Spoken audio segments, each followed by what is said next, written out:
I pushed the wrong button there, Charles. I pushed the wrong button. Hey, brother. What's up, man? Long time no see. How you doing? Doing fine. Just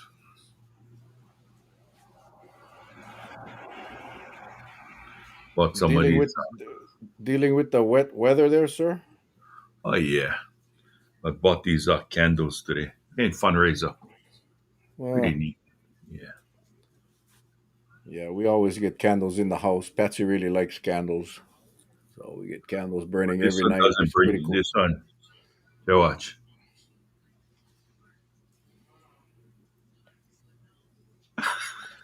I saw your video the other night. I swear to God, I had roll laughing. Which one was that? The one that you about how you deal with the stress. You just get the candle and you just put your finger on top and you just think and focus on good thoughts and you don't even feel the fire of the candle. I don't know if you guys saw that, but if you didn't, you gotta go check it out. Or maybe it was on a message, a private message. I'm gonna have to go share that thing. No, no. It's okay with Melissa. Yeah, Melissa yeah. Bolton. I'm gonna have to go find that thing and post them because it was perfect, man. It was perfect. It was Patsy It's was, good. what is wrong with him? What is wrong with him? He gonna burn himself. He gonna burn himself. Yeah. Well, you gotta watch him. I'll go find it and I'll go make sure it's available on my page tonight. Uh, yeah, my Oh, son just, what's wrong with you?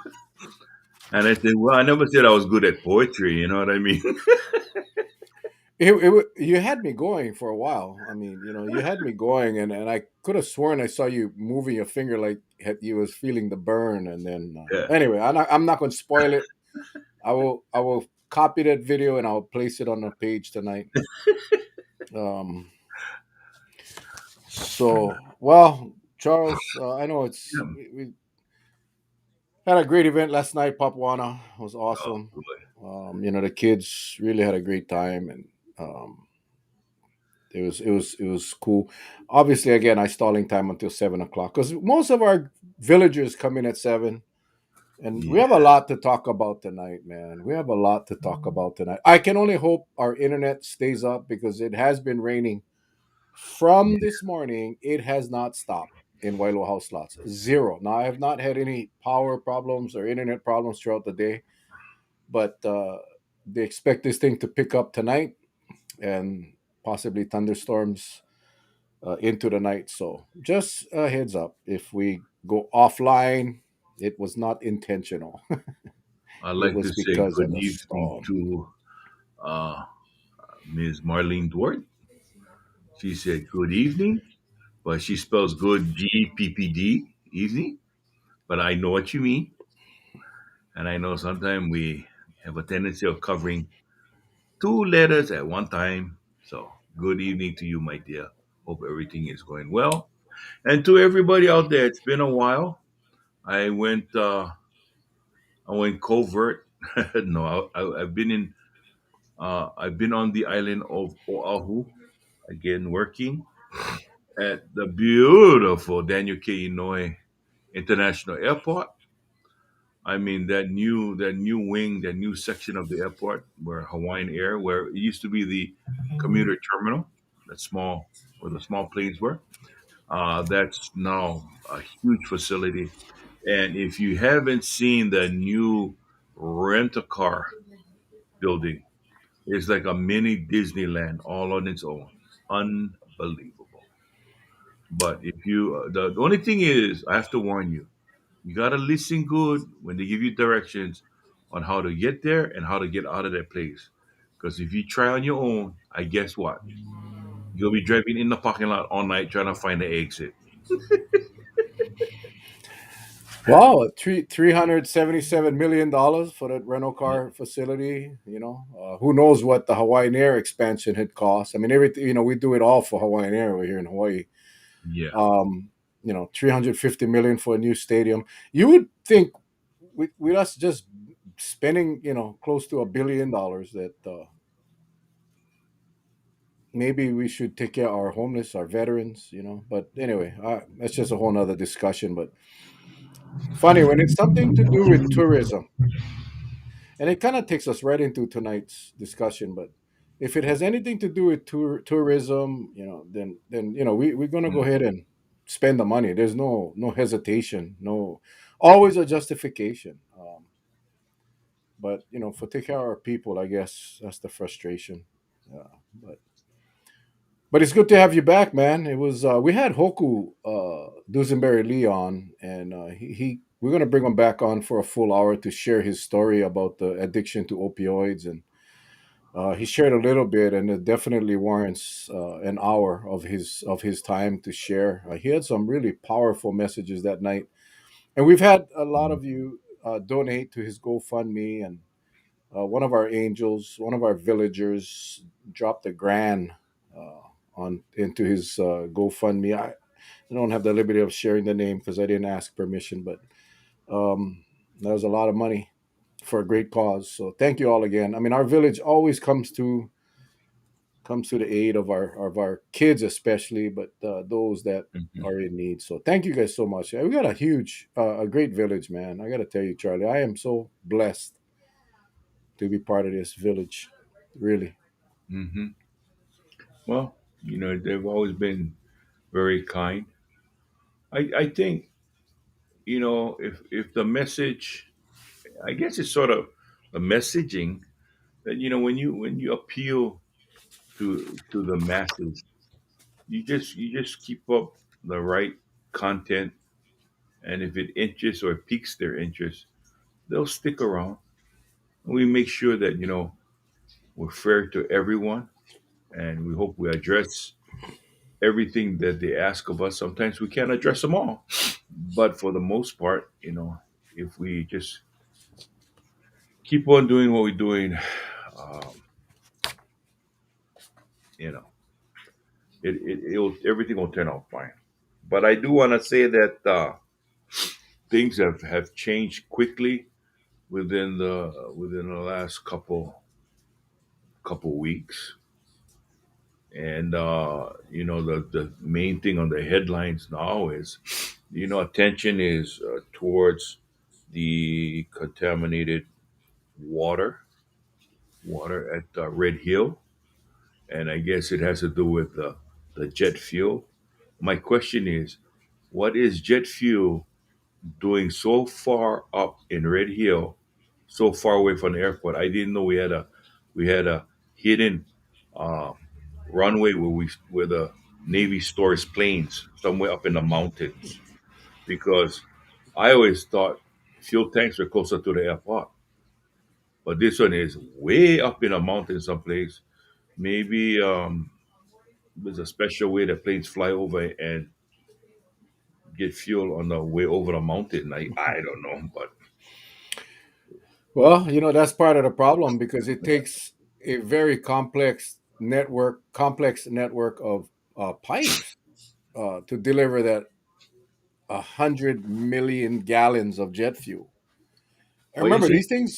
these things were built during World War II when the government needed to have a lot of fuel in the event the supply lines were cut and we couldn't get fuel in, so they stored it. And by the way, tomorrow is the 80th anniversary of December 7th, of the start of World War II, when Pearl Harbor was bombed. 80 years.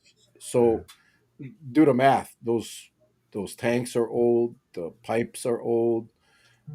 The frustrating part, Charlie, and I talked about this the other night, is that a couple of months ago, I had a request from Representative Bob McDermott from the legislature. They wanted to come on the show to talk about the pipes. I mean, the Red Hill issue.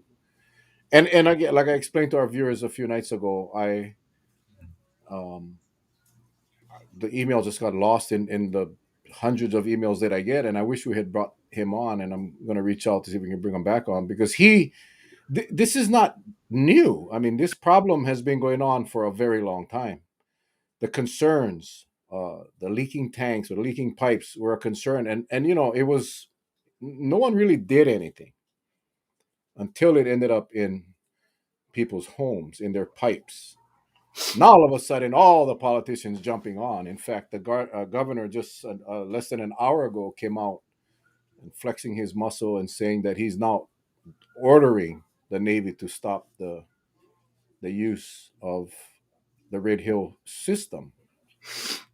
Um, which I mean, that's obviously the right thing to do. You know what's But going to be, you know what's real going to be, quick, go ahead, Charlie. you know what's going to be a problem, right? You tell the Navy because yeah, I was watching that. They said to defuel their tanks. So if the Navy can defuel their tanks, that means they had all this time to do it. That's mhm. But it took a leak to say, oh, okay, I better do it. And, it just shows you that when you are, Hawaii, the history of Hawaii, so many times when you get the big gorilla in the room, sometimes, David and Goliath, if you're a small man, you got to make your stand. When it comes to public safety, the health and welfare of the public, you got to make your stand and you got to stand strong. And I don't think over the years our state has done that, not in the best interest of its people. So, Yeah, very, very reactive. I think what we're seeing is again another example of reactive action by the state. Again, no one can deny that the state, the legislature, the governor, the Congress. I mean, everyone knew that this was a problem. Everyone knew, but we just no one did anything.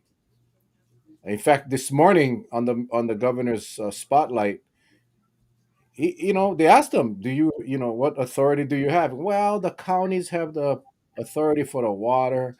The state has the authority to issue permits, but the management of the facility is up to the Navy. He didn't even. I guess between then, this morning and this afternoon, someone told him, "You have the authority." Like the legislature had to tell Libby Char, "You have the authority when it comes to a public health issue, as like with COVID." Well, they chose not to act on COVID, but they're acting, quite aggressively. Rightfully so. Now, don't get me wrong. I totally agree with stopping that that threat of the jet fuel getting into more water lines. But where's that same type of aggressiveness for COVID or for Omicron? And I understand that there's going to be a class action lawsuit filed. I have absolutely no doubt that the plaintiffs will be victorious. But you know what? It shouldn't have to resort to people getting sick, people getting injured before the state or the government, and it shouldn't have to be. Why do we always have to wait until people get sick or die? And in some cases with COVID, we've lost hundreds of people unnecessarily, and we still haven't taken the action that's necessary. I don't get it, Charlie. It's like really the list of priorities for you and me and most people in the world, really is public health and safety, doesn't sit as high on the scale for our government leaders. And that's the frustration, I think, for many of us. For many well, of us. first, I like to say to a good friend, Chris Fire, no, I'm not sick. I just have this allergy because of the change in weather. And if I sound sick to you folks out there, no, it's just one, it's a little chilly right now in Waimea. It's about 30 below zero. It feels that way. But it's just a little allergy. Two, I knew something was wrong when I was in Honolulu. I had taken a trip up by Tripler, okay, just right by the Red Hill area. And I knew something was up because at the gas station, no, not the gas station, but right below Tripler, there's this beautiful home. And in the backyard, I seen an F-15 being refueled by the guys, being refueled by a water hose. So I knew there was something wrong in that area. I knew there was jet fuel in the water. I mean, that's a pretty serious So they're purging some of the lines, and they're letting this water run into into parks and streams and sewers. I tell you, I don't know where you take 100 million gallons. There's no boat you can bring over here and put them in. 100 million. Man, can you imagine 100 million gallons? No, this is what's so funny.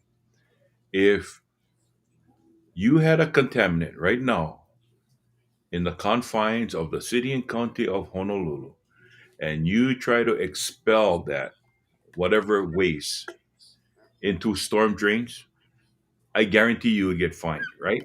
Absolutely. But it's perfectly fine for the military to crank up those hoses, flush those lines out right into these storm drains in occupied neighborhoods on top of that. Because one of our good friends who watches us all the time is constantly sending me and you video of the military right outside this person's home pumping gallons upon gallons throughout the night of contaminated water right into the storm drain. So let me ask you, where's the catchment for that? Right Where into is the ocean, bro. there Right you into the ocean. there you go. Yeah. You know, like if you go to Wake Island or the Marshall Islands, certain places where the water is contaminated. Mhm. You cannot eat the fish you catch. I mean, this is what bugs me. Like most people didn't know the capacity. I mean, we've heard about the Red Hill issue for many, many, many, many years, but I don't know if anyone uh, knew exactly what was going on in Red Hill and how much fuel was in there. I mean, that's a lot of fuel. So you would think, though, right? Uh, if you build a house, and just this is just a very small scale. If you go build a house and you go to the planning department, you go to the Department of Health, you got to make sure your driveway is certain way. You got to make sure that you have a drainage system so that if it rains too much, your rain or your the water in your yard doesn't flow into someone else's property, or I mean, all of these things you gotta assure the government that you are gonna build this house in a safe manner. Now, what is interesting is that this mega project, which is again 80 years old, apparently never had any safety plan. If in fact this fuel ended up in the public water system, there- there's no plan. Everybody's like, well, it takes us 2 weeks just to figure out if it's jet fuel in the water because we got to send the samples to the mainland because, as the governor said this morning, we have to check for parts per billion, and as you can imagine, that's a heavy duty test, and we really don't know what the cost would be if we had to do that here. Like, why are you even talking about money when you're bragging about a 300 close to $400 million rental car facility? I'm going back to this again. I'm going to go back to this throughout the night because it pisses me off. There's never money for take care of people, the public. So now it's too expensive to have that testing capability here on in Hawaii. Sometimes I wonder if this guy even realized what he's saying and how insulting it can be to the viewers. And I'll get to what he said about COVID, Omicron, in a little bit. But he comes out and he talks like he has everything under control, but he has absolutely nothing under control. Tonight, big news, yeah, breaking news, press conference. We're ordering the Navy to stop you. Well, what do you think you're supposed to do? What? I mean, come on, guys. Well, the Navy That- that- challenged it on their press conference. The Secretary of the Navy said that he's looking at the request made by the. I mean, my understanding was an order. So you have no choice. Once an order is issued, what you gonna do? We're gonna look at it, see what our options. No, no, no, no. It don't work that way. And yeah. see, what gets me upset is some years ago, um, many who use the small boat harbor on the west side asked for it to be drenched because the way it was designed, a lot of the silt was being built up in that harbor. Okay, Mhm. that's the sand. That's why sand down the way in Kekaha was a loss, especially during high seasons when the wave action and just the way it swirls naturally, it collects in the basin in that boat harbors it builds up, right? So guess what? And I remember because I at one time I was a security director for that landowner, about 600 acres in that area, and they wanted to dredge dredge that harbor. So they wanted to use the land adjacent, which I was security for, but you had to apply for an NPDS, one of those Hmm. special permits, and then you have to have BMPs, best management practices. Hmm. Make sure that you stockpile it. It can only be so high. Uh, you have to make sure that you have catchments because you cannot allow it to run off into any, even though it came from the ocean, you cannot let the water as a byproduct of that dredging run back into the ocean. So you have to make sure that all of this is in place, right? Hmm. And so is with building gas stations where they ask you to put in a convolt. That means you have a catchment containment around the main tank. So if it leaks, you're having some, it doesn't get into the natural surrounding. It's contained in this concrete vault. Well, a lot of people had to spend a lot of money just to put all these extraordinary precautionary measures, right? Yeah. Not the military. Now, I'm not saying they're bad people, but say, where is the equity in this whole thing? What's good for the goose is good for the gander, as far as I'm concerned. And so, Absolutely. No, absolutely, man. And that's the thing. I mean, I'm a veteran. I really appreciate our military and I support them. But in this case, I mean, guys, again, this is not something that just happened. This has been around for a long time. That again has been ignored. And I look to our state government because that's where our Department of Health is at.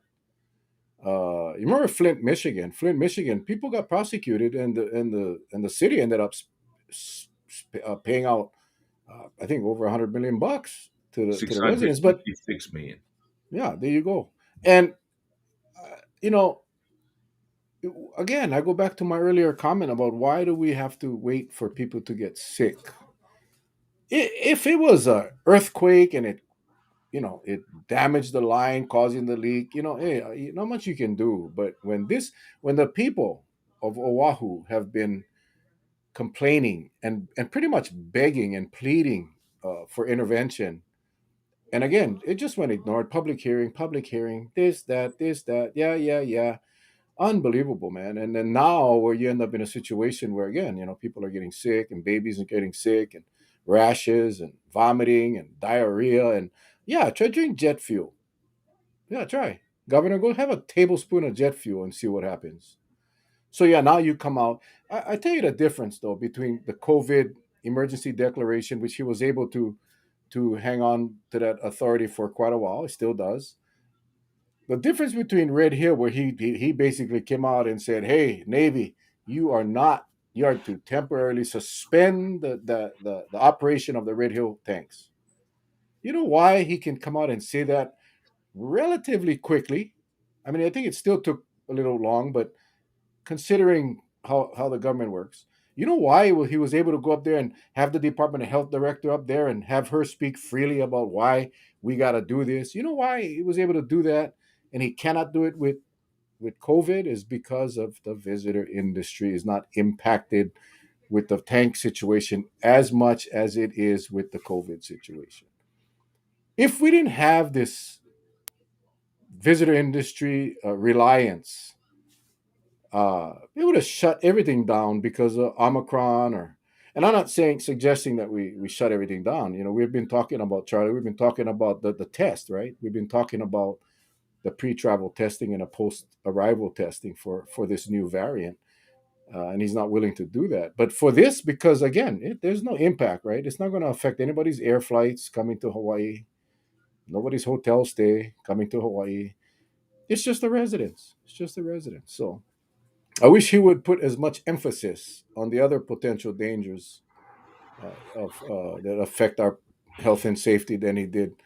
But again, I you got to commend them for taking this action. I wish it would have been sooner.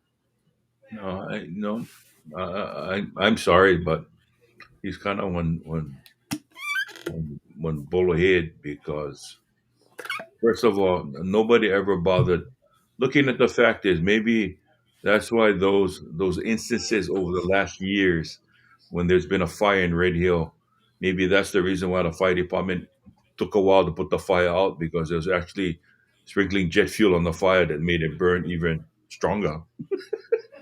Yeah. That's one thing.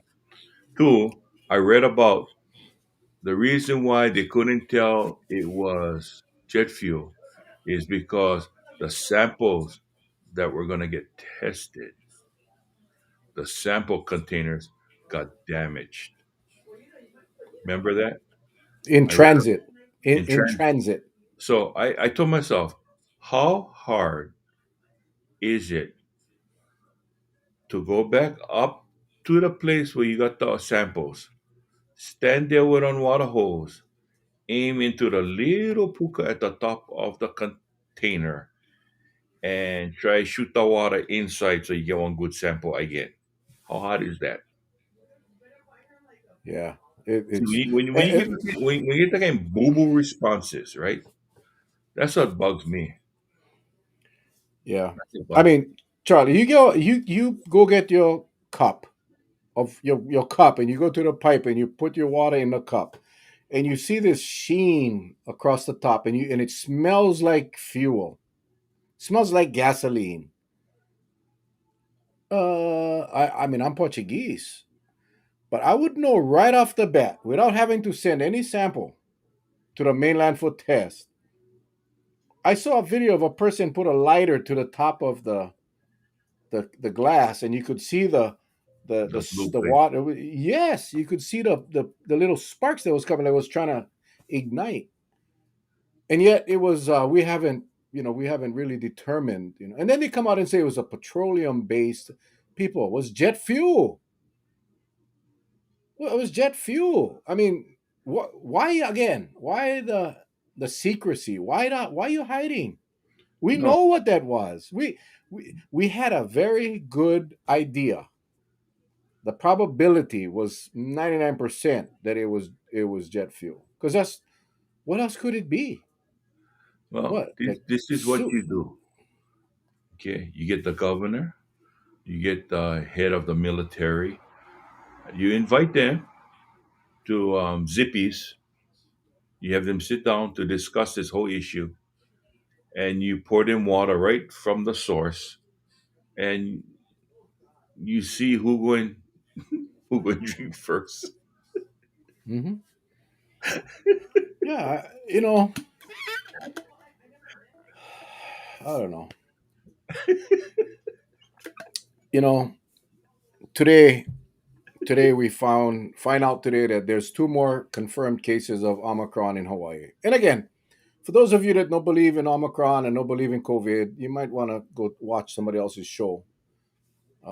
Today I posted Dr. Jerome Kim's interview that he had on December 4th with the Asian boss, which is an amazing young gentleman. I believe he's in Korea, and he does like a YouTube podcast. But I posted it up. It was like a little over an hour, and but if you watched it, he really went from A to Z. He in 1 hour he was able to answer a ton of questions and share a lot, in layman's terms, a lot about the Omicron virus, as well as the, the mutations, and in a way that we all, was easy to understand. And he will be on our show on Wednesday night at 6 o'clock. People, six, not seven. Okay, because of his schedule, our show will be 6 o'clock Hawaii time on Wednesday. So make sure you guys tune in. That's going to be. I tagged all of our news, TV news, the newspapers, Civil Beat, and we'll see how many of them actually take the time to jump on and learn something. But he shared a lot of good information, and I'm not gonna say it because I want you guys to hear it from him on Wednesday. But the governor was asked this morning about Omicron, and I don't know if you got to see it, Charlie. But remember, now we have additional two confirmed cases, not travel related. We already had the first, so that's three. There's eight more that's suspected. And they suspected because on the PCR test that one component, the S component, is missing. That's Omicron. So we can assume that we have eight more. They've they've put the word out that if you belong to this one church on Oahu, or if you participate in that anime, I call it anime, but I think they go anime, the Japanese cartoon thing, the conference that was in New York. If you went there, please get tested because that's where the outbreak started. Anyway, my point is this: it is in the community. It is in the community. It is now community spread. We had two cases today, travel related. I would bet that those are Omicron, and if not Omicron, they're still Delta, travel related. So we know that our safe, I call the unsafe travels program, isn't working. Not to stop variants from coming in. So anyway, we got the 8 plus the 2 plus the 1. That's 11 cases on Oahu. Heaven knows how many throughout the state. And they asked the governor about that. They asked him this morning, and I don't know how many of you watched it, but they asked him what was his plans and was he concerned, and his answer was, it's still COVID. It's still COVID. Yeah, we know it's COVID, dingaling, but it's Omicron. It's a new variant that's potentially much more transmissible. It's just COVID. We still got to wear our masks. We still got to social distance. We still got to wash our hands. And they asked him specifically, Charlie, about the safe unsafe travels program. That in fact these variants are coming in from travel, and he said no. He said 2/3 of our arrivals are vaccinated. 1/3 are unvaccinated, so they are not tested. I'm sorry, they are tested, but the vaccinated 2/3 are not tested. Now, 2/3 of 30,000 people would be 20,000 people coming in every day to our state without taking a damn test. And none of them are taking a test upon their arrival. Now he comes out, Charlie, and this is what really pissed me off.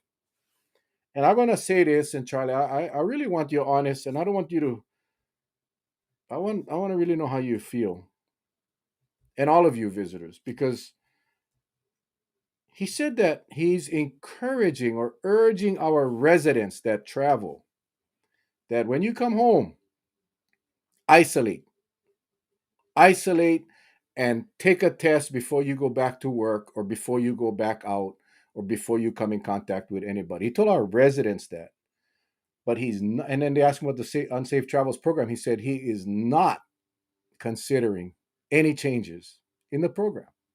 This is after the world is concerned about Omicron, and he's over here saying, I'm not touching that, but you guys, you residents, you make sure when you come back from traveling, because I guess the virus only attacks residents, yeah, not tourists. You guys isolate yourself at home. 3 days, go get a test, and then you can go back to work. Charlie, I cannot deal with that. I cannot. I mean, to just blatantly, public, just come out and say, it's up to you guys. It's up to you guys, residents. Leave the tourists alone. We gotta fix this, not the tourists. I don't know if we can sue this guy for negligence.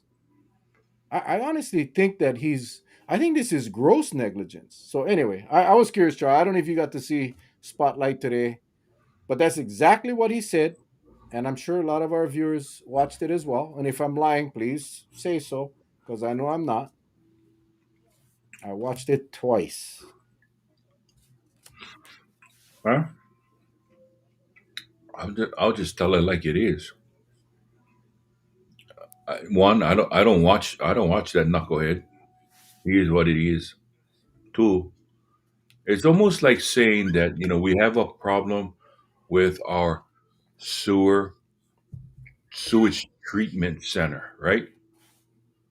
So the only resolvement that he can share with the general public is, since we're having problem with our sewage treatment center, please, I urge all of you, if you got to do number two, don't. That's what that knucklehead is telling you. The simplest and most dumbest answer he can find, he gonna throw it out there, just so he can get off the subject. And that's why, Mel, I tell you, I feel you. But as you get older, no use waste air on somebody like him because he ain't gonna change. And the only one that can make the change right now, and I've said this before, is the people of Hawaii in 2022 or whenever the next election comes out, that cycle. Really think wisely. I'm a Democrat. I said like it is. I'm a Democrat, but I'm also disappointed with the Democrats, and so I'm saying it right out loud. No, no, get me started because you guys, for some reason, when you guys had chance to really show this country what makes what makes the party great, you guys never do nothing. So me, I give credit where credit is due, and then I'll tell you when you guys are not right, and I'll say this loud and clear. The first go around, yeah, I selected the governor. The second go around, I did not select the governor because he already had outward signs that he could not lead properly. And it's it is what it is. So I don't want anybody out there getting sick trying to change things that I mean the only way you can do it is you band together and you change it that way. But I don't want anybody getting sick because we get issues with all of this that's happening with COVID, right? And it's going on for almost 2 years now. And you would think with all these debts, you try to be a little bit more serious about it. Well, because you talk hot air, and then all of a sudden you you feeling for the people because they've been cooped up too long, so you let them be complacent. And then what? When the medical facilities get out of hand and they need help, you're gonna be right there running. Please, gotta put more restrictions because the facilities cannot handle. There's always something upon something. And maybe I'm just from the old school, and that is we do, when we do things, we go down that path, right or wrong. And if I'm wrong, yeah, I'm the first one. I admit, yeah, I'm wrong. But I don't keep on going down and try convincing people that I'm right when I know I'm wrong. So this guy, what he talks about, what he does, and I saw the press conference today, and what really got under my skin. First time I see the director of health, Libby Char, talk so much, but yeah, with COVID, she hardly talk. But this one, oh man, she had a pretty good, sizable speech there. And that's probably, and that makes me believe one thing.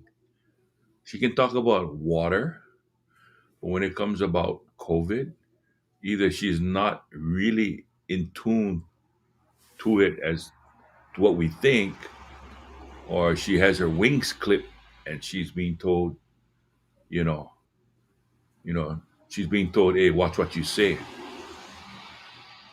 and that's Yeah. sad too. Well, again, Charles, I go back to what I just said earlier is that because this decision and this aggressive action doesn't affect any special interest. It doesn't affect, other than the Navy and the military, it doesn't affect the visitor industry. It doesn't affect HTA and HLTA. It doesn't. This is one that everybody supports. So it's very easy for turn the Department of Health loose. But with Mhm. COVID, we know Dr. Char's position. She has said it subtly several times that she has made strong recommendations to the governor that has gone uh, unaddressed or ignored. She's made that. So she doesn't talk about COVID or restrictions because they don't let her. And I think that's the frustration. But think about this, Charlie. And for our viewers, I am asking because I don't know the answer. I mean, I know what I know. And what I know is that I have not heard from anybody, any gubernatorial candidate stepping up right now about Omicron or about the deaths of COVID or Delta. I haven't heard anybody. Now, with the water situation, everybody piled on because it's the popular thing. There's no controversy. right? There's no controversy. Yeah, you're gonna piss off the Navy. All right, how many people in the Navy, active duty Navy people, vote here? Very few, right? And so it's a very popular thing to pile on now. I mean, we've had Congress come down and say, we got to do something. I met with this Secretary of Defense. I met with the White House. I met with, of course. Well, where is all that action for COVID? Where is all the legislative and congressional concern for freaking COVID and for the Omicron? We know one thing, right? Even the federal government is now changing their tune for testing because they want to isolate and stop this variant. We know that Hawaii gets 30,000 people a day, possibly more in the holiday season. I don't hear the legislature, nobody in the legislature stepping up and saying, hey, governor, we got an issue. I have not heard any mayor stand up and say, hey, governor, we're concerned. Definitely haven't heard any of the councils. Everybody's quiet because they cannot upset the visitor industry, cannot upset the special interests because election is coming around the corner. I'm gonna be real too, Charlie, and I'm gonna make some people upset, some good friends. Tough crap. That's where are they? In a few months, you're gonna be getting postcards in the mail. You're gonna get all these people coming around telling you that they want you to support them for their whatever their hell race they're running for. Hmm. Well, I can tell you right now. I mean, I will vote. I will vote, but I only gonna vote for the person that I believe in my heart that had a genuine concern for our health and safety during COVID. The ones that spoke out, the ones that went against the grain, we had that early on, Charlie. We had that with the Senate COVID committee with Mercado Kim and Dela Cruz and Favela and Kidani and we had, and then all of a sudden, crickets across the board, crickets. And there's only one reason, right? Because for some reason the governor or HTA, whoever, convinced these legislators, these other elected officials, to be quiet because we need this industry. And I agree. How freaking bad is it to ask these people to get tested before they come and after they arrive? How these people should be willing to do that to come into our state with their damn viruses. They should be willing to come in and for the safety of the culture and our beautiful state that they all claim they're they feel it when they get here. What? How hard is it to say, hey, you guys can come, but after you 3 days, you relax. 3 days, you take a test, and you're free to go. You know that if we did that, Charlie, you know that we would have zero Omicrons in Hawaii right now. If we did that, I shouldn't say we would have zero because you would identify them, but we wouldn't have this community spread like we do. But I have not heard a damn thing from anybody. And we've had them come on our show. We've seen them pop in and out. They hear the discussion. And if they're not listening to people like Dr. Jerome Kim or Dr. O'Carroll or Dr. Miskovich or Dr. DeWorkin, or then something wrong. Something wrong. And I'm afraid it's too late now. I think Omicron is here and you're gonna see the spread. And it's so anyway. Coffee. Cheers.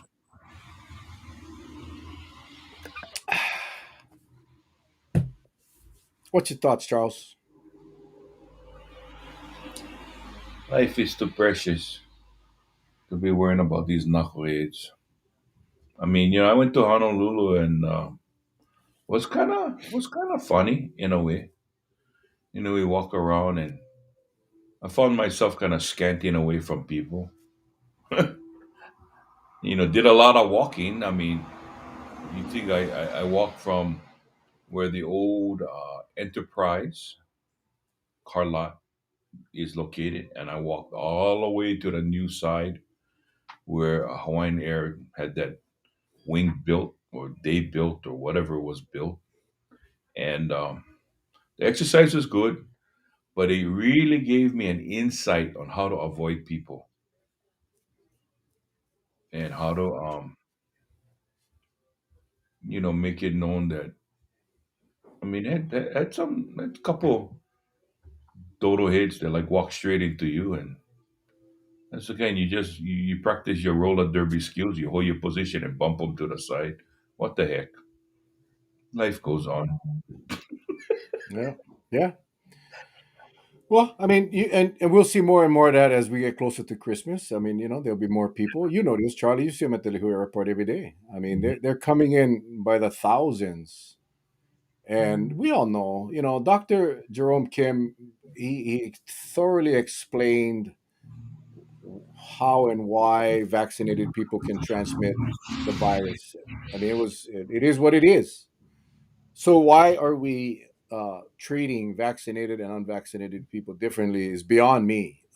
I expect someone to file a lawsuit if one hasn't been filed already. It's the vaccine protects everyone from getting seriously ill or dying, getting in a hospital. And it also reduces the transmission time and the levels. Bottom line is, if you're vaccinated, you're less prone to spread the virus, but you still can spread the virus, and you still do spread the virus. So it's we know that, so we have to treat everybody the same. Yeah, Marlene, I don't know. We don't know. We don't know how the Omicron got here. We know it was through travel. We don't know. Basically, the people that are getting it, the people that have been identified, the three so far, did not travel. So we don't know. We know it's travel related, but we don't know if it was a returning resident or a visitor. And that is why my point is that we should be testing everyone, not just tourists, everyone. Vaccinated, unvaccinated, everybody needs to get tested. Mhm. So, Yep. yeah. It sounds like they're looking at that anime conference in New York. It also, apparently, somebody that's suspicious of Omicron. There was a huge church function. It's in the article. The name of the church. I don't remember what it was now. But they're asking everyone that goes to that church or participated in that event to please go get tested ASAP. So I predict that this thing will, as we're seeing in South Africa now, the Omicron has taken over Delta. Omicron is the predominant variant now. No, it's no longer Delta, but Delta is still there. And I don't know why we would expect it to act any differently here with that much people coming in to our state, residents and visitors. I don't see how we're going to avoid that. I really don't. So brace yourselves, be safe. Hopefully, you know, it's not as deadly as Delta, but we've lost too many people unnecessarily, and we have an opportunity to prevent this. But like I said, they believe the Safe Travels program is working. I just disagree. Well, anytime you have danger over the horizon and there is no real system in place as a preventative measure, the outcome that's happening right now is expected. There's no ifs, ands, or buts. I mean, if you're looking at this, I think in the medical community, they look at this Omicron very seriously because the long term effects is the unknown, right? We know everything else from those, the long haulers, right, with COVID. But Hmm. Omicron being the way it's reacting or the way it's how it developed, we don't know. We don't know if it'll attack our respiratory system to the point that we can no longer function. We don't know that. But there's got to be a reason why all community, the medical community is so worried about it. Even though the symptoms seem not as severe, but they're still worried about it. And I don't know if they don't want to panic, but just by being worried, it'll panic the average person. And so we really don't know what's going on with it. But I can say one thing: If you've got the slightest hint that something bad can come to our shores, wouldn't you at least put up somewhat of a defense to make sure it doesn't? And I mean, if you call what's happening now a defense, then we're in a world of hurt. We're in a world of hurt. Dr. Kim talked about, and I had to go back and because I had forgotten. I mean, it seems so long ago that Delta came up when we first heard about Delta, and he mentioned something in the interview today about when Delta started. It was the same observations, and when I go back check, and I just said Google the old stories of Delta from when Delta first was being identified. He's exactly right. When Delta first surfaced in the United States, and even when it got to Hawaii, but more so when it got to the continent, it was the same thing, Charlie. It didn't appear that Delta was going to be more serious than the prior variants because it was too soon to tell, which is exactly where we are at with Omicron.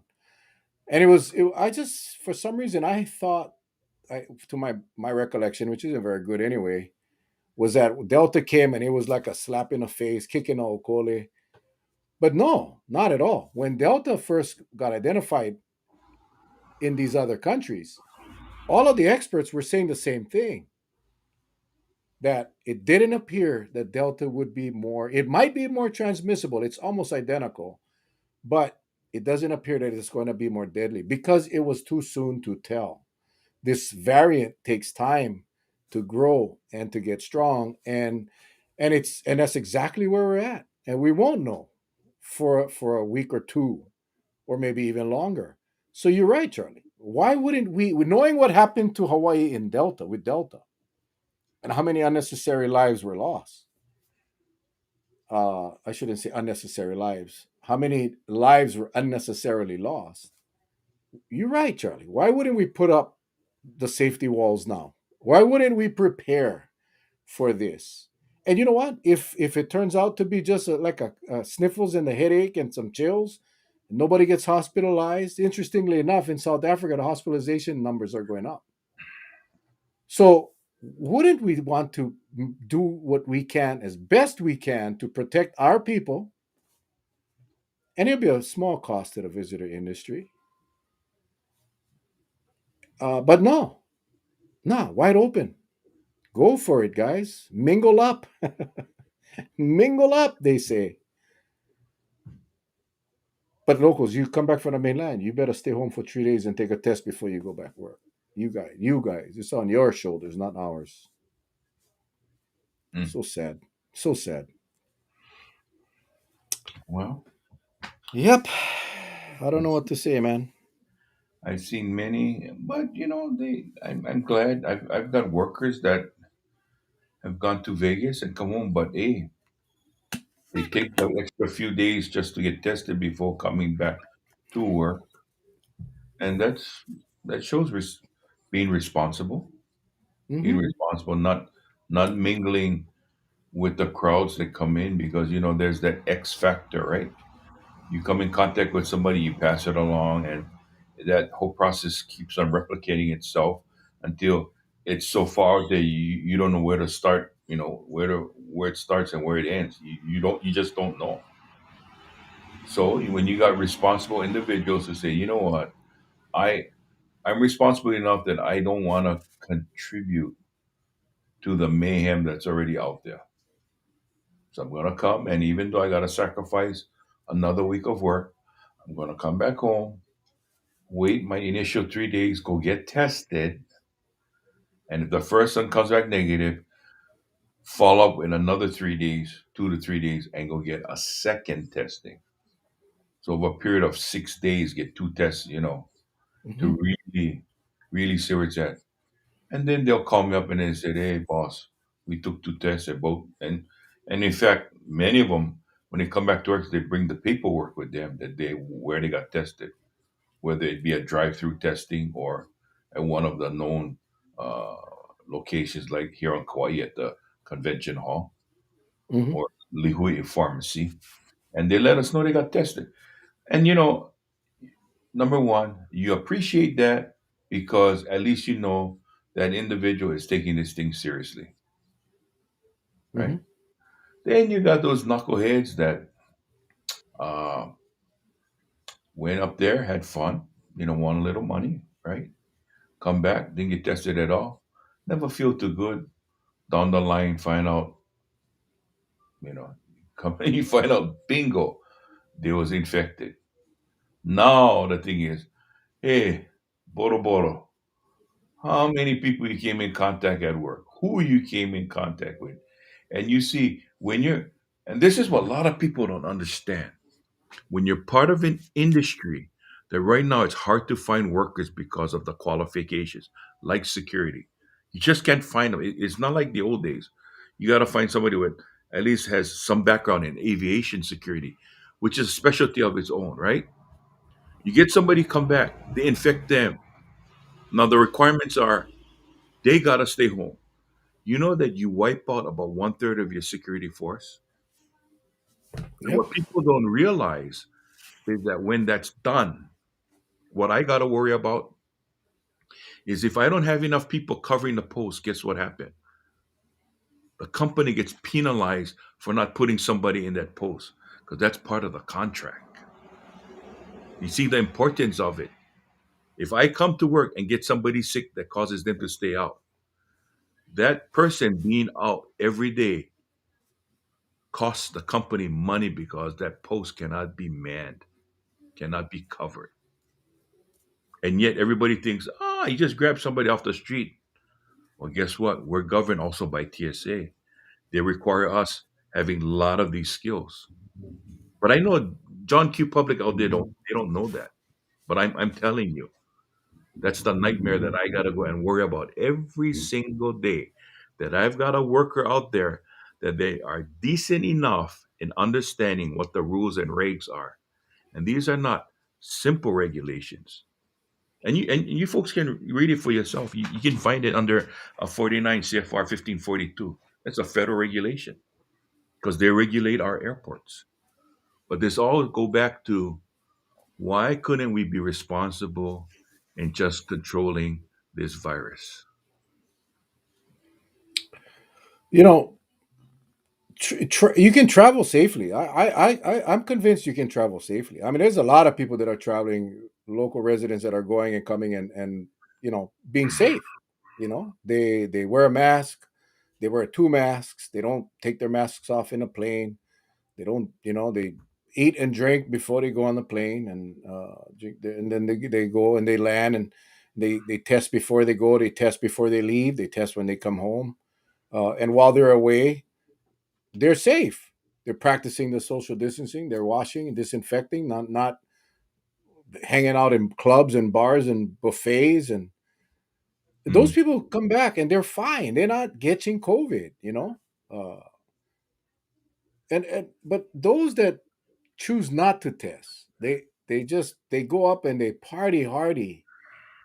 They're going to football games and just a lot of people around and a lot of possible virus flying around, whether maybe just a regular common cold or whatever, and then come straight home and go straight to work and not even test. Those are the problems, and I think if we all were responsible and did what we should do, and I think for the most part we do, and that's why Kauai's numbers have been so good, and I think a lot of people here really take that to heart.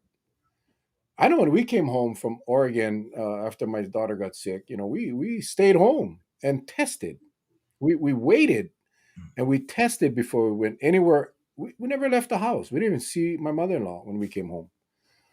And we also tested in Oregon. So you, if we all do what we need to do, we can control this virus. But mhm. it's this virus is coming in with people that are not testing, and that's how we're going to get the spread.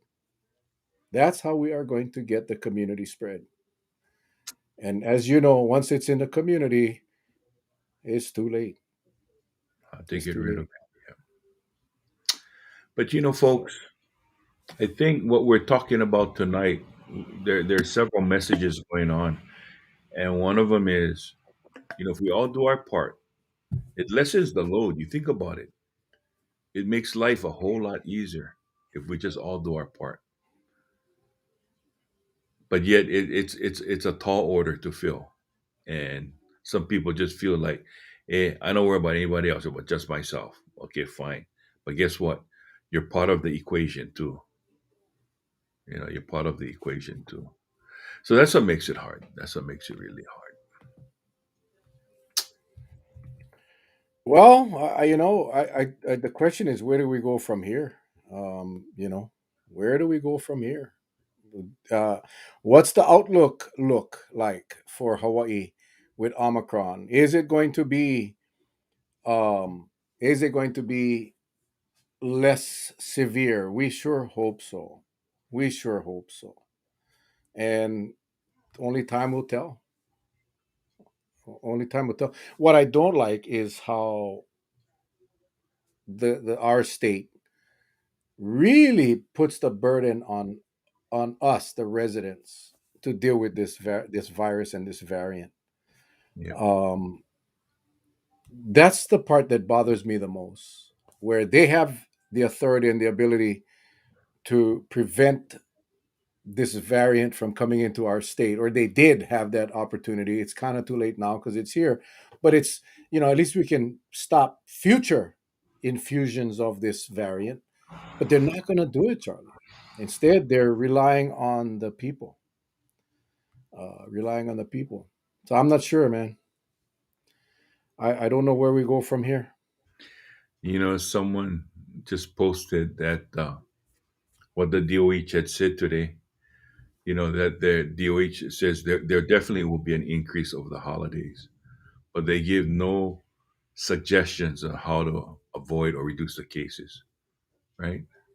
Hmm. It's almost like saying, we leave it up to you. Okay, we want to bring the good message out there, what we should be practicing. But it's still, yeah, there's no level of comfort because nothing is coming from our government leaders because they're put in those places to hopefully direct us in times of trouble. Yeah, direct us in a Hmm. positive way. But it's almost like saying, hey, most of us, no more work, running low on money. So what do we do? What? We're not telling you go rob a bank. We're telling you that sometimes we got to start from our humble beginnings and work our way up, right? That's what we got to Hmm. try to do. But you would think our government would be more proactive and try to give good guidance. It's just, I don't know, Mel. I personally don't think I haven't felt it or seen it. Put it that way. I haven't felt I it. don't. Yeah, I don't think any of us have. Mm. I really don't think any of us have. Um, every day I wake up. Mondays, Tuesdays to me irrelevant as far as the report. I see Janelle asking about the cases. We had 90 cases today. Remember, that's from Saturday. The Monday report from the state I don't even pay attention to it other than it comes on my headline report on my phone, so I see it. But today and tomorrow, you'll never see any deaths reported on Mondays and Tuesdays because they don't count the deaths on the weekends. So Mhm. it's faulty data. It's not accurate data, and that's why I posted today about Kauai. Kauai still posts the real time data every single day. They tell you how many cases we had today in the last 24-hour period. How many of them are kids? How many were adults? How many were community acquired, or how many were travel related? If we know the source, how many we do know the source, how many we don't know the source, every single day. But the state's numbers, Monday, Tuesday is irrelevant, because it's not accurate. But yet we use these numbers on Mondays and Tuesdays when they broadcast our testing positivity rate. Follow George White's page if you guys want to see the daily positivity rate. It's nowhere near. It's much higher than what the lieutenant governor puts out. And also this thing about tests, and Lieutenant Governor, I know I saw a comment earlier about we don't have enough tests to do. No, we do. We've clarified that with several sources. that deal with testing, not just Dr. Miskovich, but other experts around the country. There is no shortage of tests. So, that was a lie. We do have the capability. Of course, we got to pay. Those tests aren't free. So yes, the supplies are there. It's just that it's going to cost money that our state does not want to spend for the safety of our people, in addition to not inconveniencing the travelers. And that is what I believe is going to put us back in a hole with this new variant, where we could have taken some proactive measures when we first found out about Omicron. As soon as we found out it was up in South Africa, we should have implemented the testing for pre and post travel. And I honestly, in my heart, believe, and many experts do as well, that we could have curbed this Omicron from getting fixed here in Hawaii. But it's that's nor here nor there, because they chose not to. In fact, the governor, even as of this morning, he's not even looking into that, not even considering it. So Mhm. buckle up, buttercups, because it's going to be a bumpy ride. It's going to be a bumpy ride. Yep. Well, let me say this. I again, I want, on the flip side to everything, I have to say that I saw a bunch of local residents um, really doing their part. It was a unique situation. I never thought I would witness it firsthand. But walking into the main inter island terminal, getting ready to come back, and you can tell, you know, there's so many people mixing, and yet you can see uh, more than half the responsible ones. I mean, they see a big line at Starbucks.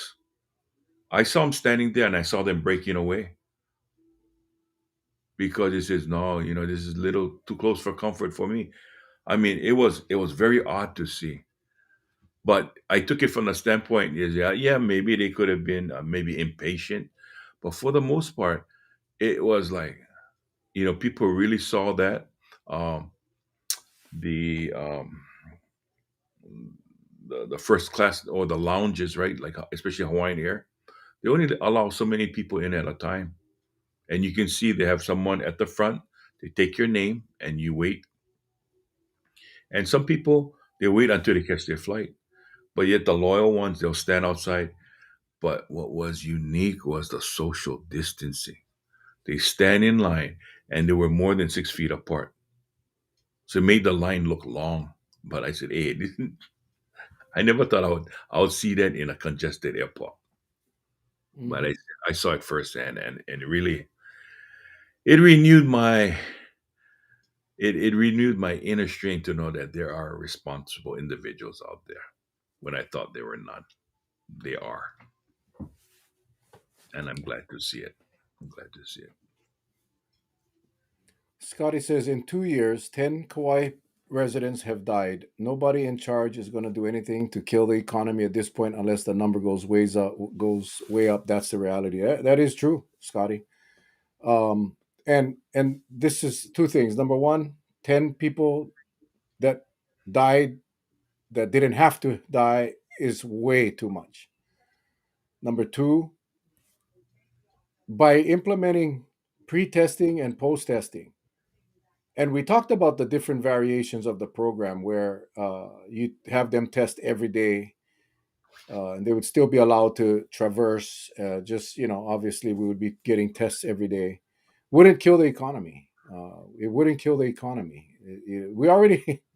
This is so funny because all the restaurants and the bars and the hotels were saying we got to open up, we got to open up, we got to open up, and now they're saying thank you, but we cannot find workers, so we cannot open up. We can only operate at half 50% anyway because we just don't have employees. But my point is, I do not believe, and I'm open for the debate, but I don't believe that if we implemented pre-travel and post-travel testing, that it would kill the economy. I can tell you what that would do. That I tell you what that would do. That would save lives. And 10 people on Kauai, that's too many for me, for a virus that we could have controlled. And we'll see more. Look at Oahu, over 200 in 1 month. All, I won't say all, but the vast majority of them could have been prevented.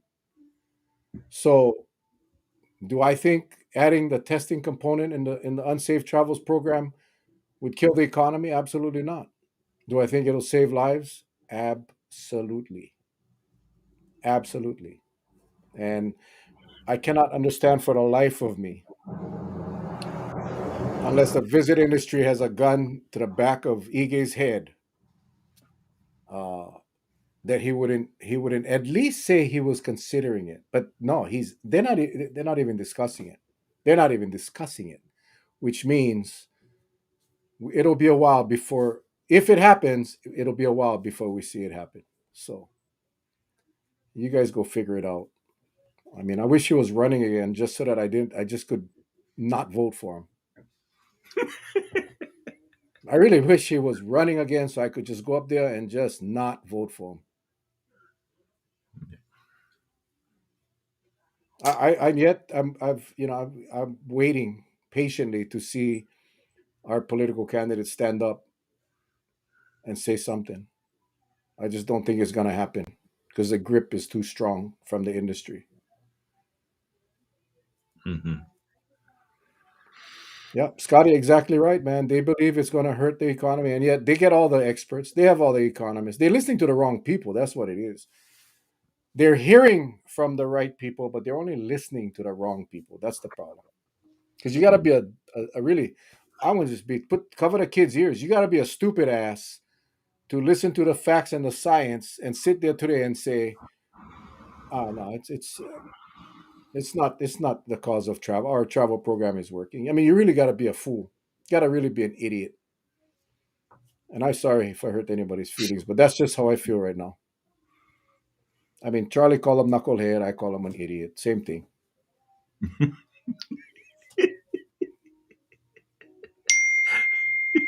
Yeah. Don't Uh, forget, guys. Wednesday, Dr. Jerome Kim, and you know what? Invite all your friends who think that COVID is the flu. Invite all your friends that think that this is all a farce or a conspiracy theory. Please, because this is. I'm going to read this on Wednesday because that's the credentials for our Dr. Jerome Kim. He's not a YouTube podcaster trying to find views. You know, he's a mhm. doctor that's truly concerned about the world. And while he lives in South Korea, his family is all back right there in Oahu. So that man cares for us in Hawaii. So anyway, Charles, what's your closing Yes. thoughts, man? And be gentle, all right? You were kind of harsh tonight. Just be gentle. Well, I would like to say it's good to be back. Uh, my interactions are limited, but I, I I just I guess as you get older, as you get into your 60s, I'm not saying that I lost that fight. It's just I don't like to swear like I used to, and I find myself making fun of people more just because I want them to laugh with me, not at me. But I will say this much: we are in a time where things have changed, and there's so many things that we have to do and be more responsible. I think I think we got a lot of responsible individuals that watch this show. And it seems, I'll be real honest, Mel. Sometimes it seems like we're preaching to the choir, but sometimes the people have made it known to us that they need to hear those positive reinforcements. And I think that's what we do. We positively reinforce a position that we all want to believe and know to be true. Okay. And that's why we do what we do.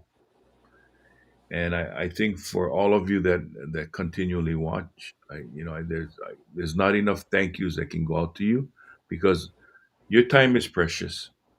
There's so many things you could have been doing tonight, but you decided to spend with us, and I am personally so very very grateful. When we hear of people leaving this earth because of this terrible virus, it saddens me to think what could have, should have, would have, that type of questions, right? What could have been done to to maybe change the outcome? We will never know. We will never know.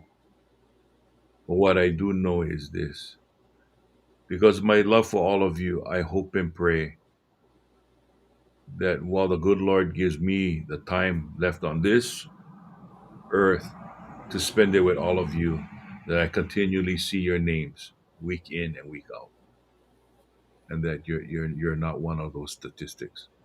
Because we can be, but I believe why we're not is because we take all the necessary precautions, and I wish everybody does the same.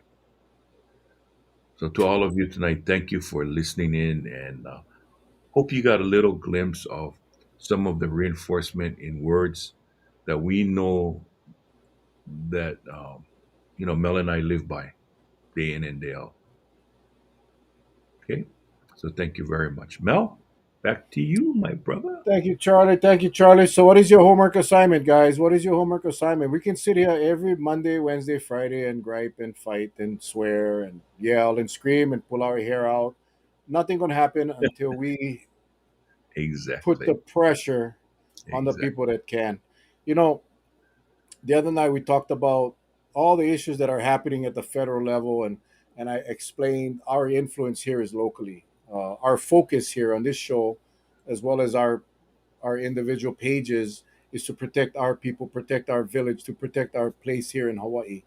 I don't have the connections out to call Congress or President Biden, and we don't have that kind of influence. We do have the influence for our state, but it won't happen unless each and every single one of you starts flooding your representatives, your senators, the governor, the lieutenant governor with emails, phone calls. Share this program with as many people as you can. Also, I got to ask you guys if you guys can get over to my YouTube channel and subscribe to my YouTube channel. We're trying to build that up to a platform where we can really share a lot of information in a greater way. So please go over to my YouTube channel. Very simple, Mel Raposo. Go search it up and hit the subscribe button, so you can. We'll start. I'm going to start posting more to YouTube. And I know a lot of you are asking about the Wednesday show with Dr. Jerome Kim. If you go to my page, there's his. This here is on my page. I put it up today, so just go up to my page and you can read his credentials, as well as I'll be posting up the announcement for Wednesday's show. It's going to be important. It's going to be important for us to get as many people, including your legislators, your senators, your representatives, your governor and your lieutenant governor, to watch the show. And they may not watch it live, but I'm sure they will watch it after the fact. But as many people as we can get on to expose them to an expert like Dr. Jerome Kim, the better it'll be for our state. Uh, but it's not going to happen just again with the Monday, Wednesday, Friday venting session, the therapy. I call it. This is my therapy, by the way. So I thank you all. But it's not going to happen. Things aren't going to change if we don't force our representatives to make a change. So that's your homework assignment. We've done it before, people. We got to do it again. Every day we wait, that's more Omicron variants coming into our state. So with that, folks, we appreciate you guys. We love you guys. We got to stick together in the village. We're gonna get through this. It's gonna be a little while longer, but we're gonna get through it, and we'll get through it well. The main thing is we get through this without any loss of life. Okay, and we can do that here in the village, and let's spread it out and increase the size of the village. All right, guys. Thank you. We love you guys. We see you guys on Wednesday, 6 o'clock. 6 o'clock, not 7 o'clock. All right, you guys take care. God bless. Aloha.